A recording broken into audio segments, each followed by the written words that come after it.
Hello प्यारे बच्चों, कैसे हैं आप लोग? आई होप बहुत अच्छे होंगे और क्लासेस को एंजॉय कर रहे होंगे। आप लोगों को पढ़ने में कोई प्रॉब्लम नहीं हो रहा होगा। और आप लोगों के लिए आज भी हम बहुत सारा क्वेश्चन लेकर के आए हैं जो आप लोगों के टॉपिक से हैं।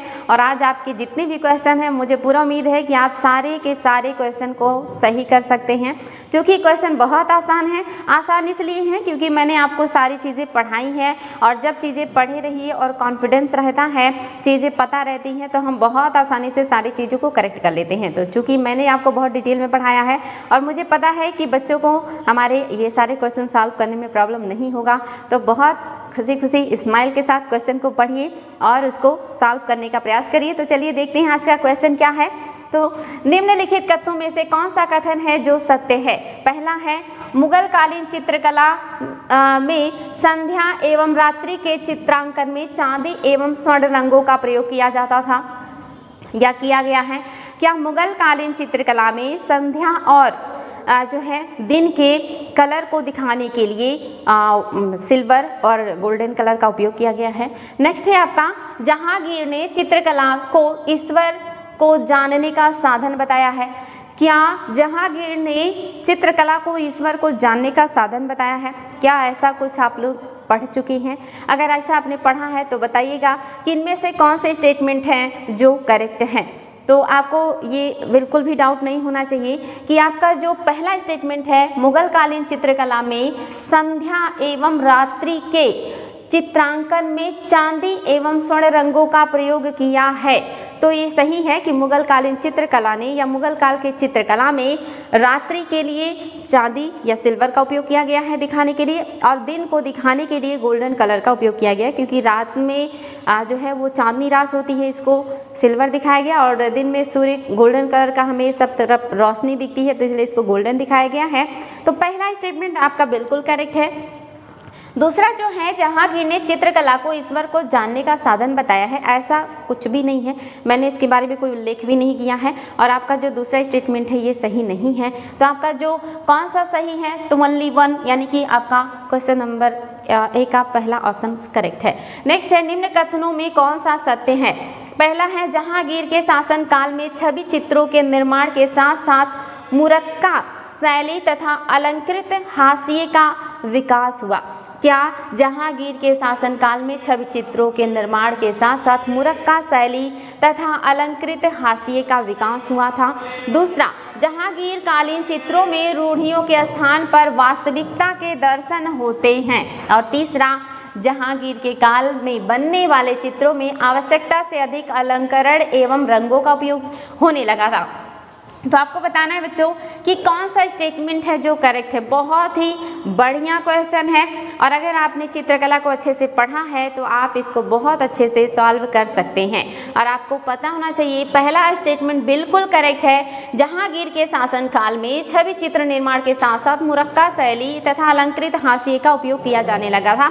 मैंने आपको बताया था कि जो है पूरे चित्रकला काल में, यानी कि मुगल काल की बात करेंगे तो जो जहांगीर का काल है ये सबसे ज़्यादा बढ़िया है, क्योंकि इन्होंने हर तरह के चित्रों का इनके समय में निर्माण हुआ है, और उसमें हर तरह की खूबसूरती को ध्यान दिया गया है। चाहे वो पशु चित्र हो, चाहे वो प्राकृतिक चित्र हो, चाहे वो मानव छवि हो, चाहे वो राजमहल की छवि हो, चाहे वो आम जनजीवन की छवियाँ हो, हर तरह की छवि को बनाया गया और बहुत ही खूबसूरत तरीके से बनाया गया, और हर चीज़ को ध्यान दिया गया, हर चीज़ के मानक का ध्यान दिया गया है। तो पहला स्टेटमेंट करेक्ट है। दूसरा है, जहांगीर कालीन चित्रों में रूढ़ियों के स्थान पर वास्तविकता के दर्शन होते, बिल्कुल सही है।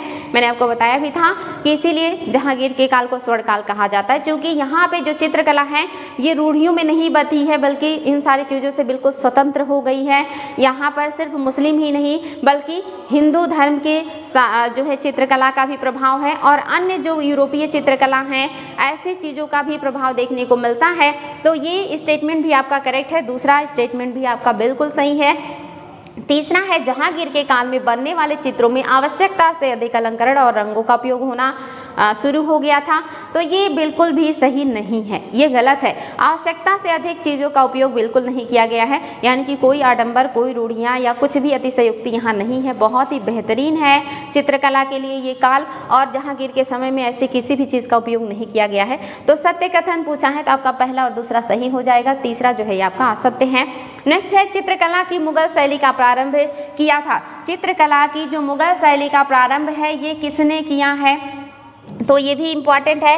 और साथ ही आसान भी मैंने आपको बताया था कि जो बाबर हैं ये भारत में मुगल साम्राज्य के संस्थापक हैं, लेकिन ये किसी भी तरह का निर्माण कार्य बहुत ज़्यादा नहीं कर पाए थे, खास करके चित्रकला वगैरह में तो इन्होंने कुछ भी खास वर्क नहीं किया है।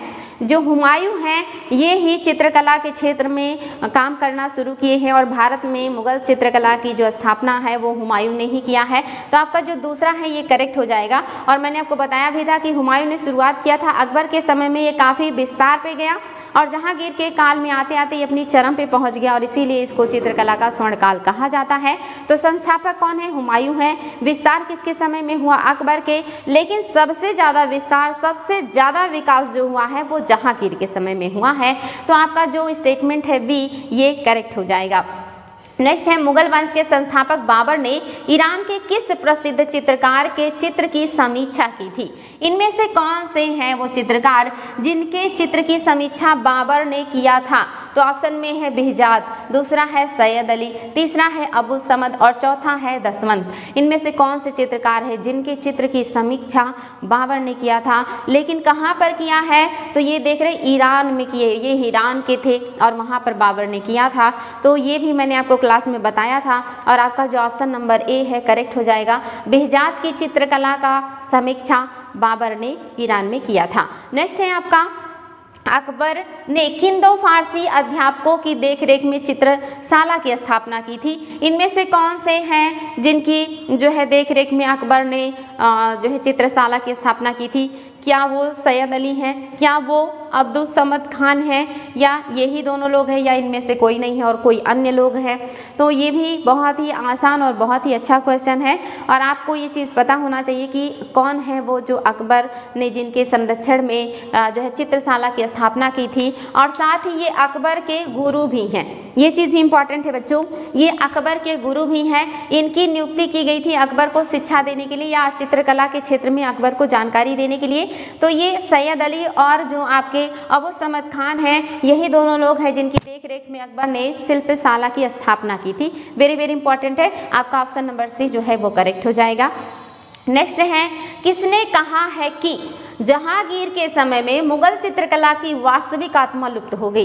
इसमें से कौन से वो विद्वान हैं जिन्होंने ये स्टेटमेंट दिया कि जहांगीर के काल में मुगल चित्रकला की जो वास्तविक आत्मा है वो विलुप्त हो गई, वो समाप्त हो गई? ये वो कौन है जो कहते हैं कि मुगल चित्रकला का जो वास्तविक गुण था वो समाप्त हो गया, यानी कि अब मुगल चित्रकला में सभी शैलियों का समावेश हो गया, जितनी भी उस समय शैलियाँ डेवलप थी उन सभी को मुगल चित्रकला ने अपना लिया और अपनी वास्तविक जो आत्मा थी उसको खो दिया। किसके समय काल के बारे में कहा गया है या किसने कहा है?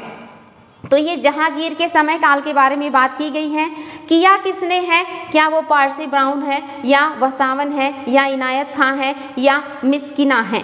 तो ये भी मैंने आपको क्लास में बताया था कि स्टेटमेंट याद रखेंगे, साथ में विद्वान का नाम भी कि किस शासक के बारे में है। तो जहांगीर के बारे में है।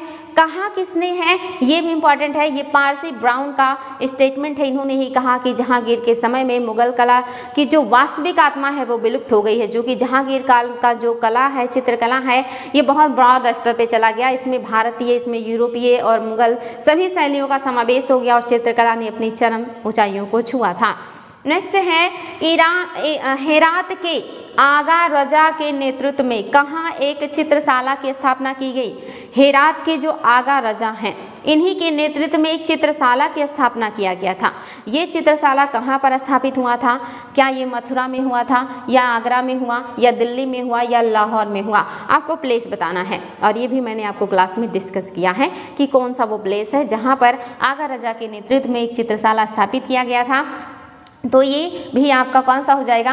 आगरा बिल्कुल करेक्ट है, आगरा ही इसका सही आंसर होगा।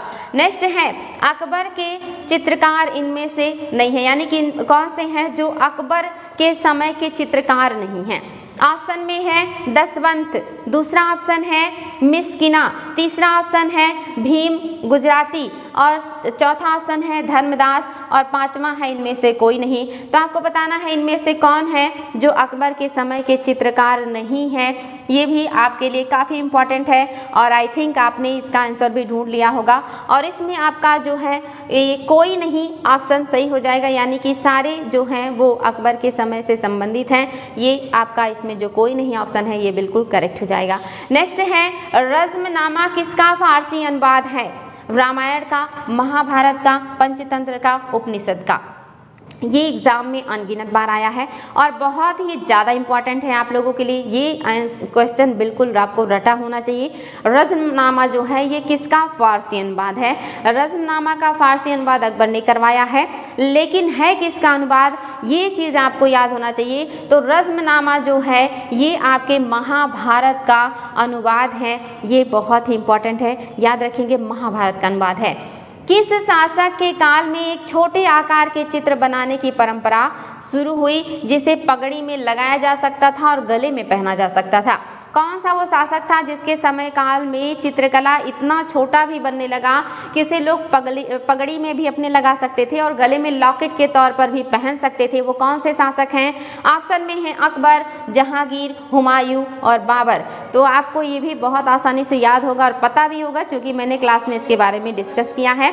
आपका जो ऑप्शन नंबर बी है सही हो जाएगा। जहांगीर के समय में भी जो चित्रकला है ये इतना ज़्यादा विकसित हो गया कि ये बहुत छोटे आकार में भी बनने लगा और लोग इसको अपनी पगड़ी में भी लगाते थे और गले में भी पहनने लगे थे। जैसे कि वर्तमान में बच्चे लॉकेट के तौर पे पहनते हैं जिसमें अलग अलग तरह के लोगों के फ़ोटोज़ होते हैं। कभी कभी इसमें भगवान की फ़ोटोज़ और कभी कभी जो है हीरो हीरोइन के फ़ोटोज़ और कभी कभी अपने माता पिता के फ़ोटो भी लोग लगा के पहनते हैं। नेक्स्ट है किस पुस्तक में कला के 64 प्रकार का जो है बोध है या 64 प्रकार के कलाओं के बारे में वर्णन मिलता है? वो कौन सी पुस्तक है जिसमें 64 कलाओं का वर्णन है? उसमें से एक चित्रकला का भी उसमें वर्णन किया गया है। ये तो बहुत ही आसान है और बहुत ही इंपॉर्टेंट भी। कामसूत्र, विनय पिटक, अर्थशास्त्र, मुद्रा राक्षस। तो आपको बताना है बच्चों कि ये सब इसमें से कौन सी पुस्तक है जिसमें कला के 64 प्रकार का वर्णन है, जिसमें से चित्रकला का वर्णन भी मिलता है। तो मैंने कल के क्लास में बताया था कि आपका जो कामसूत्र है इसी में 64 प्रकार के कलाओं का वर्णन है, जिसमें से एक चित्रकला है और उसका भी वर्णन देखने को मिलता है। और चित्रकला के लिए इन्होंने विभिन्न तरह के नियम और सिद्धांत भी बताए हैं। नेक्स्ट है किस पुस्तक में चित्रकला का उल्लेख नहीं मिलता? पंचतंत्र, कामसूत्र, विनय पिटक और मुद्रा राक्षस। इसमें से कौन सी पुस्तक है जिसमें चित्रकला का उल्लेख नहीं है? यानी कि अन्य सभी में चित्रकला का उल्लेख है, वो चित्रकला के बारे में बताते हैं, लेकिन कोई एक पुस्तक है जो इस बारे में कोई जानकारी हमें नहीं देता है। तो आपको ये क्वेश्चन भी बहुत आसान है और इंटरेस्टिंग भी, क्योंकि इसमें जो पुस्तक है वो है पंचतंत्र, जिसको लिखा है विष्णु शर्मा ने। और ये भी एग्जाम में बार बार आता है कि पंचतंत्र किसने लिखा है? विष्णु शर्मा ने लिखा है। और ये भी क्वेश्चन आया है कि सबसे ज़्यादा भाषाओं में अनुवाद किस पुस्तक का हुआ है? तो पंचतंत्र का ही हुआ है और ये काफ़ी इंपॉर्टेंट है। अनवर-ए-सुहेली नाम से इसका अकबर ने भी अनुवाद करवाया था। तो आपका जो पंचतंत्र है इसमें चित्रकला का उल्लेख नहीं है, बल्कि ये कहानियों से संबंधित है, जिसमें बच्चों के लिए कहानियाँ दी रहती हैं और बहुत अच्छी कहानियों का उल्लेख इसमें मिलता है। आगे है बच्चों, कौन सा सुमेलित नहीं है? बादामी गुफा महाराष्ट्र में है। क्या ये सुमेलित नहीं है कि बादामी गुफा महाराष्ट्र में है? दूसरा, सित्तनवासल जो गुफा है वो, अच्छा कौन सा सुमेलित है बताना। इनमें से कौन सा है जो सही सुमेलित है, यानी कि अन्य सुमेलित नहीं होंगे। तो पहला है बादामी गुफा महाराष्ट्र में है, दूसरा है सित्तनवासल आंध्र प्रदेश में है, तीसरा अरमामलाई तमिलनाडु में है और चौथा रावण महाराष्ट्र में है। ये रावण जो है इसको रावण छाया भी कहते हैं। तो आपको बताना है कि इनमें से कौन सा है जो सुमेलित है और अन्य जो है वो सुमेलित नहीं है।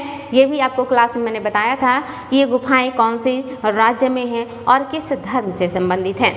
तो आपको पता है बादामी की गुफाएं महाराष्ट्र में नहीं है, बल्कि ये कर्नाटका में है, इसलिए ये स्टेटमेंट गलत हो गया। दूसरा है सित्तनवासल आंध्र प्रदेश, नहीं, ये सित्तनवासल जो गुफा है आंध्र प्रदेश में नहीं है बल्कि ये तमिलनाडु में है, दूसरा स्टेटमेंट भी रॉन्ग है। तीसरा है अरमामलाई तमिलनाडु, ये ऑप्शन आपका करेक्ट है, अरमामलाई जो है ये तमिलनाडु में है। और चौथा जो है रावण छाया, ये उड़ीसा में है, महाराष्ट्र में नहीं है, इसलिए आपका चौथा स्टेटमेंट भी रॉन्ग हो जाएगा। तो आपको पता होना चाहिए रावण छाया जो है ये महाराष्ट्र का नहीं है बल्कि उड़ीसा का है। नेक्स्ट है कौन सा सुमेलित नहीं है, इसमें से कोई एक है जो सुमेलित नहीं है और अन्य जो है वो सुमेलित हैं। पहला है बादामी की गुफा जैन और हिंदू धर्म से संबंधित है, सित्तनवासल जो गुफा है ये बौद्ध धर्म से संबंधित है, अरमामलाई की जो गुफा है ये जैन धर्म से संबंधित है और बाघ की जो गुफाएं हैं ये बौद्ध धर्म से संबंधित है। तो अब आपको बताना है कि कौन सा स्टेटमेंट इसमें से रॉन्ग है, यानी कि वो सही सुमेलित नहीं है और अन्य बाकी जो तीनों हैं वो सही सुमेलित है। तो मुझे पूरा उम्मीद है कि आपको ये अच्छे से समझ में आ गया होगा और आपको याद भी होगा कल की क्लास में जो चीज़ें आपने पढ़ी थी। तो आपको पता है कि पहला बिल्कुल करेक्ट है, बादामी की गुफा जैन और हिंदू से संबंधित है, सित्तनवासल बौद्ध धर्म से नहीं संबंधित है, यही आपका क्या है रॉन्ग है, ये भी जैन धर्म से संबंधित है, तो इस वजह से गलत है। आपका अरमामलाई भी सही है, ये भी जैन धर्म से संबंधित है और बाघ की गुफाएं तो आप लोगों को रट गई होंगी कि ये बौद्ध धर्म से संबंधित है और इसको गुप्तों ने बनवाया है। नेक्स्ट है आपका कौन सा कथन सत्य नहीं है। पहला स्टेटमेंट एलोरा गुफा संख्या 32 में बादल का दृश्य अत्यंत सुंदर है, क्या एलोरा के गुफा संख्या 32 में बादल का दृश्य है जो बहुत ही खूबसूरत है।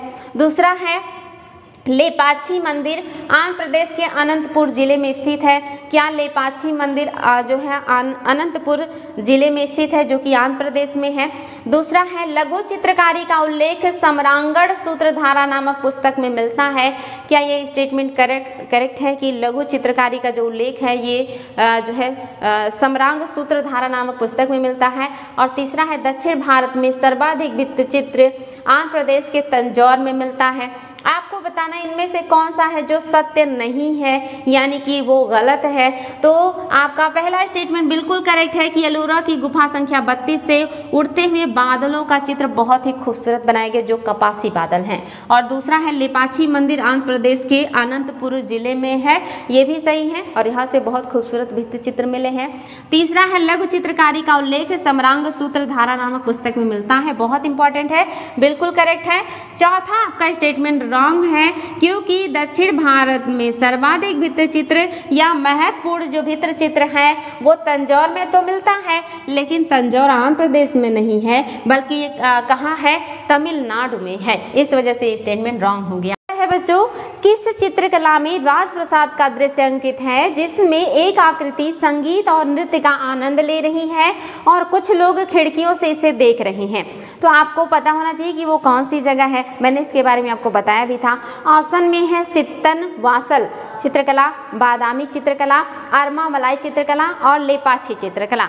ये भी बहुत आसान है और कल की क्लास में मैंने आपको पढ़ाते हुए बताया था कि कौन सी गुफा किस राज्य में है, किस धर्म से संबंधित है और वहाँ से कौन से महत्वपूर्ण चित्र मिले हैं। तो ये ऑप्शन नंबर आपका जो है वो सही हो जाएगा। आपका बादामी की गुफाएं जो कि मैंने आपको बताया था कि कर्नाटक में है और इसको चालुक्यों ने बनवाए हैं। इसी गुफा में इस दृश्य का बहुत ही खूबसूरती से वर्णन किया गया या बनाया गया है। नेक्स्ट है आपका किस चित्रकला में मंदिर की छत पर एक सघन कमल वाला सघन वन चित्रित किया गया है और तालाब में मछली मगरमच्छ आदि दर्शाए गए हैं। तो आपको बताना इनमें से कौन सा वो चित्रकला है जहाँ पर तालाब भी है, उसमें कमल है और साथ ही मगरमच्छ है, इसके अलावा वन बनाए गए हैं।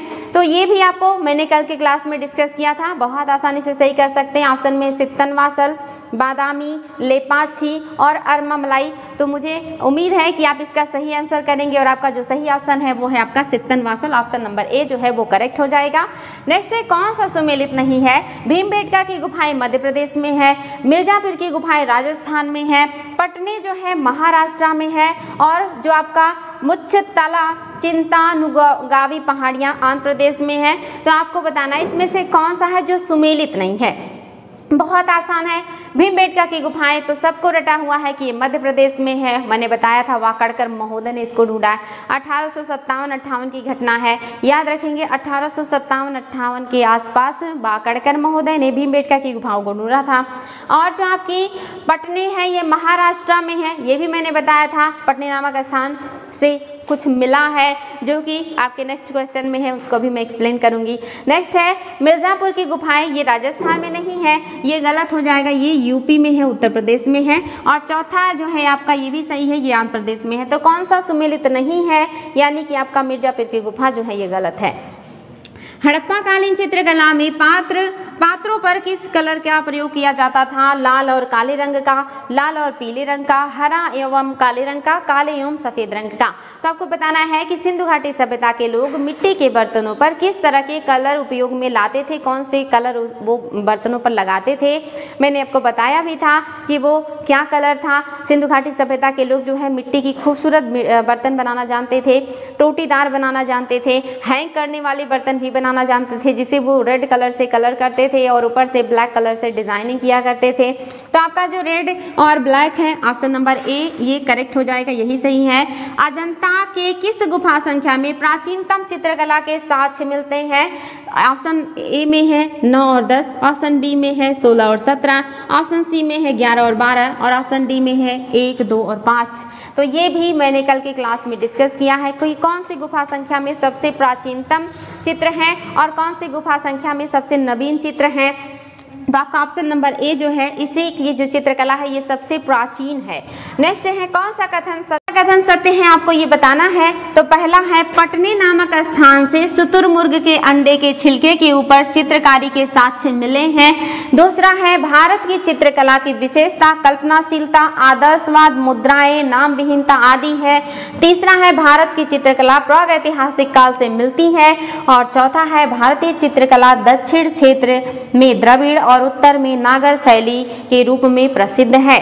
तो आपको बताना बच्चों कौन सा कथन है जो सही है। क्या पहला और दूसरा सही है, या केवल दूसरा और तीसरा सही है, या केवल पहला, दूसरा और तीसरा सही है, या इनमें से सभी सही है। तो आपको बताना है बच्चों कि कौन सा सही है। और मुझे पूरा उम्मीद है कि स्टेटमेंट पढ़ते पढ़ते ही आपको पता चल गया होगा कि कौन सा स्टेटमेंट सत्य है और कौन सा नहीं है। तो आपका पहला स्टेटमेंट बिल्कुल सही है कि पटने नामक स्थान से शुतुरमुर्ग के छिलके के ऊपर चित्रकारी का साक्ष्य मिला है। ये एग्जाम में बहुत बार आया है। पहला स्टेटमेंट बिल्कुल करेक्ट है। दूसरा स्टेटमेंट भी बिल्कुल करेक्ट है कि हमारे यहाँ की चित्रकला की विशेषता कल्पनाशीलता, आदर्शवाद, मुद्राएं, नाम विहीनता, ऐसे अन्य बहुत सारे और भी गुण जो हैं वो हमारी चित्रकला में पाए जाते हैं। तीसरा भारत की चित्रकला जो है ये प्रागैतिहासिक काल से मिलता है। प्रागैतिहासिक काल का ही एक पार्ट है उच्चपुरा पाषाण काल, जहां से मिलता है। तो चूंकि मैंने कहा था ऑप्शन में नहीं होगा तो प्रागैतिहासिक काल आप सही करेंगे। तो ये ऑप्शन नंबर तीसरा भी आपका करेक्ट हो जाएगा। लेकिन चौथा गलत है। अगर आपने ध्यान नहीं दिया होगा तो यहाँ पे आप गलत कर चुके होंगे, और अगर ध्यान दिया होगा तो कोई बात नहीं। ये जो चित्रकला है ये चित्रकला नहीं, यहाँ पे मंदिर कला होना चाहिए था। द्रविड़ और नागर जो है ये मंदिर कला के उदाहरण है। तो आपका 1 और 2, 3 जो है ये सही है, चौथा जो है वो रॉन्ग है। लास्ट है कौन सा कथन है जो गलत है। आपको इसमें से गलत स्टेटमेंट बताने हैं। प्रागैतिहासिक काल में मानव ने चित्रकला बनाने में ज्यामितीय विधि का प्रयोग किया था। दूसरा है पालकालीन लघु चित्रकला सबसे प्राचीन है।